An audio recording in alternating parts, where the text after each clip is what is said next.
I will make a hot note. Where is your 안녕하세요. 저는 여러분의 사회에 대한 궁금증을 해결해 드릴 꼭쌤입니다. 오늘은 중학교 2학년 사회 1강 지도 속 정보 읽기 위치에 따른 인간 생활에 대해 공부해 보겠습니다. 먼저 지도에 대해 알아볼 건데요. 지도란 지표면의 다양한 지리적 현상을 일정한 비율로 줄여 약속된 기호나 문자, 색으로 평면에 나타낸 것을 말하는데 축척에 따라 좁은 지역을 상세하게 표현한 지도인 대축척 지도, 넓은 지역을 간략하게 표현한 지도인 소축척 지도로 사용 목적에 따라 지역의 자연 환경과 인문 환경을 종합적으로 나타낸 일반도, 특별한 목적에 따라 필요한 내용만 상세하게 나타낸 주제도로 분류해 볼 수 있습니다. 우리는 지도를 통해 지형, 기후, 식생 등의 자연 환경과 인구, 도시, 산업 등의 인문 환경의 특성을 파악할 수 있으며 인구 수, 자원의 생산량 같은 점, 기호, 도형을 이용하여 수나 양을 표현, 인구 이동, 제품의 수출입 경로 같은 선의 방향과 굵기로 방향과 양을 표현, 인구 밀도, 1인당 국내 총 생산 같은 단계에 따라 색을 달리하여 양을 표현하는 다양한 통계 지도가 존재합니다. 다음으로 공간 규모에 따른 위치 표현에 대해 살펴볼까요? 공간의 규모에 따른 위치 표현은 좁은 공간과 넓은 공간으로 나누어서 생각해 볼 수 있는데 우리나라의 도로명 주소와 같이 행정구역을 근거로 위치를 표현하는 주소, 동해안에 있는 도시, 소백산맥의 동쪽에 있는 해안도시 등 산맥, 하천, 바다 등을 이용하여 위치를 표현하는 지형지물, 우리나라의 동대문, 미국 뉴욕의 자유의 여신상 등 한 지역을 대표하는 상징물로 지역에 따라 건물, 탑, 기념비, 학교, 관공서 등 다양한 형태로 나타나는 랜드마크 등이 좁은 공간에, 세계 규모에서 한 국가의 대략적 위치를 대륙과 해양을 이용하여 표현하는 대륙과 해양, 세계 규모에서 한 국가나 도시의 정확한 위치를 적도를 기준으로 북위, 남위, 영도에서 90도로 표현하는 위도와 본초 좌우선을 기준으로 동경, 서경, 영도에서 180도로 표현하는 경도를 사용하여 표현하는 위도와 경도 등이 넓은 공간에 포함됩니다. 지구는 하루에 한 바퀴씩 자전하기 때문에 지역에 따라 시차가 발생하는데 지구는 24시간 동안 360도 회전을 하므로 경도 15도마다 1시간의 시간차가 발생하게 됩니다. 이와 관련해 알아두어야 하는 개념들이 표준 경선과 표준시인데요. 표준 경선은 표준시를 정할 때 기준이 되는 경선으로 각 국가나 지방마다 그 지역을 지나가거나 그 지역에서 가까운 경선으로 정하며 표준시는 각국이나 지방에서 사용하는 통일된 표준 시각으로 본초 좌우선을 기준으로 동쪽으로 갈수록 빨라지고 서쪽으로 갈수록 늦어지게 되는데 우리나라의 표준 경선은 동경 135도로 본초 좌우선이 지나는 영국보다 표준시가 9시간 빠릅니다. 또한 본초 좌우선의 정반대에 있는 경도 180도 선으로 동경 180도 선과 서경 180도 선이 만나는 지점에서는 24시간의 시차가 발생하는 날짜 변경선도 있는데 날짜 변경선의 동쪽에서 서쪽으로 갈 때는 하루를 더하고 서쪽에서 동쪽으로 갈 때는 하루를 빼게 되죠.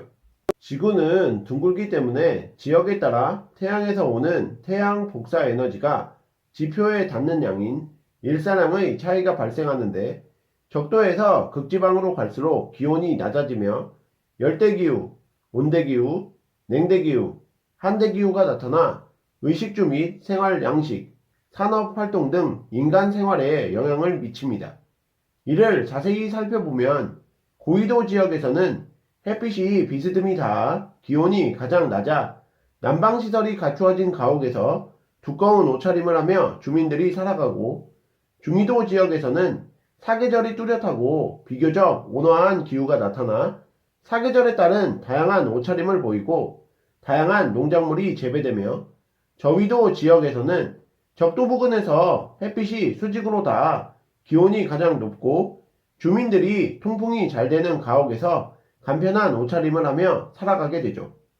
이뿐만 아니라 지구의 자전축이 23.5도 기울어진 채 태양을 공전하므로 남반구와 북반구의 계절이 서로 반대로 나타나는데 농작물의 수확 시기에 차이가 발생하여 남반구에서 밀, 키위 등을 키워 북반구로 수출할 수 있고 계절 차이를 이용한 관광 산업이 발달하며 북반구에서는 남양집, 남반구에서는 북향집을 선호하게 됩니다. 자, 그럼 오늘 배우신 내용을 바탕으로 문제 풀어볼게요. 1번 지도에 대한 설명으로 옳은 것은 이라는 문제인데요. 1번 방위 표시가 없을 때는 지도의 위쪽이 남쪽이다. 이것은 틀린 표현입니다. 지도에 방위 표시가 없을 때는 위쪽이 남쪽이 아니라 북쪽이죠. 2번 좁은 지역을 자세히 볼 수 있는 지도는 대축척 지도이다. 이것은 맞죠. 좁은 지역을 자세히 볼 수 있는 지도가 대축척 지도고 넓은 지역을 간략하게 볼 수 있는 지도가 소축적 지도이므로 정답은 2번이 되겠습니다. 3번 축척은 실제 거리를 지도상에 확대하여 나타낸 비율이다. 이것은 틀렸죠. 축척은 실제 거리를 지도상에 축소하여 나타낸 비율입니다. 4번 특별한 목적에 따라 특정 주제만 나타낸 지도를 일반도로 한다. 이것도 틀렸죠. 특별한 목적에 따라 특정 주제만 나타낸 지도는 주제도입니다. 5번 정해진 규칙을 이해해야 하므로 읽는다고 하지 않고 본다고 한다. 이것도 틀렸습니다. 지도는 정해진 규칙을 이해해야 해서 본다가 아닌 읽는다라고 해야 하므로 틀린 표현이 되겠습니다. 2번 문제도 풀어볼게요. 위도에 대한 설명으로 옳은 것을 보기에서 고르시오라는 문제인데요. 보기 기억. 위도는 0도에서 90도까지 표현한다. 이것은 맞는 표현이죠. 니은 적도에서 멀어질수록 위도가 작아진다. 이것은 틀린 표현입니다. 적도의 위도는 0도이고 적도에서 멀어질수록 위도는 커지기 때문이죠. 디귿 위도는 적도를 기준으로 북위와 남위로 구분된다. 맞는 표현입니다. 리을 적도와 수직으로 세로로 그은 선을 위선, 그 좌표값을 위도라고 한다. 이것은 틀렸죠. 적도에서 수직으로 세로로 그은 선을 경선, 그 좌표값을 경도라고 하므로 2번 문제의 정답은 기역과 디귿이 되겠습니다. 3번 문제도 풀어볼게요. 우리나라의 위치에 대한 설명으로 옳은 것을 보기에서 고르시오 라는 문제인데요. 보기 기역, 우리나라는 대서양과 접해 있다. 이것은 틀린 표현이죠. 우리나라는 대서양에 붙어 있는 게 아니라 태평양에 접해 있습니다.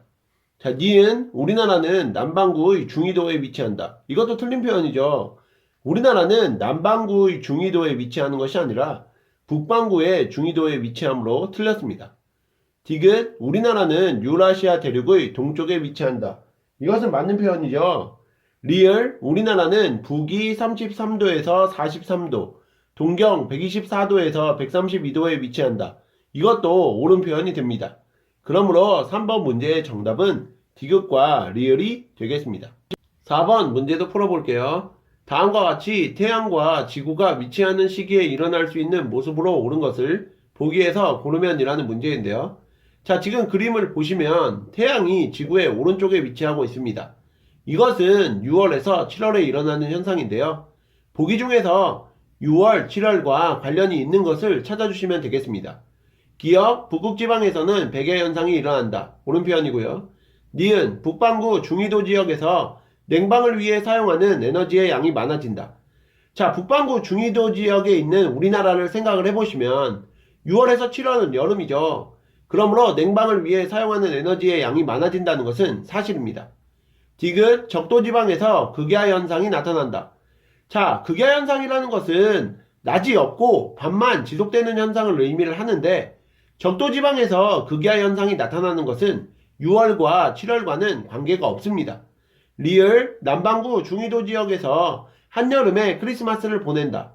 자, 남반구 중위도 지역에서 한여름에 크리스마스를 보내는 것은 6월, 7월과는 관련이 없고요. 12월과 관련이 있으므로 4번 문제의 정답은 기역과 니은이 되겠습니다. 오늘의 마지막 5번 문제도 풀어볼게요. 다음 글의 기역을 지도로 표현하기 위한 방법으로 가장 적절한 것은? 이라는 문제인데요. 중국의 인구가 내륙에서 해안으로 이동하면서 중국 동쪽 해안가의 인구 밀도가 높아지게 되었다. 자, 우리 다양한 통계 지도에 대해서 공부할 때 인구수, 자원의 생산량 등은 점, 기호, 도형을 이용하여 수나 양으로 표현하고 인구 이동, 제품의 수출입 경로 등은 선의 방향과 굵기로 방향과 양을 표현하고 인구 밀도, 1인당 국내 총 생산 등은 단계에 따라 색을 달리하여 양을 표현한다고 배우신 적 있죠? 자, 제시된 글에서는 인구나 물자의 이동을 표현한다라고 했으므로 선과 화살표로 흐름을 나타내는 통계지도가 적합할 것입니다. 그러므로 5번 문제의 정답은 2번의 선과 화살표로 흐름을 나타내는 방법이 적절하겠죠. 이상으로 중학교 2학년 사회 1강 지도 속 정보 읽기 위치에 따른 인간 생활에 대해서 공부해 보셨는데요. 복습 열심히 하시고 다음 시간에 뵙겠습니다. 감사합니다.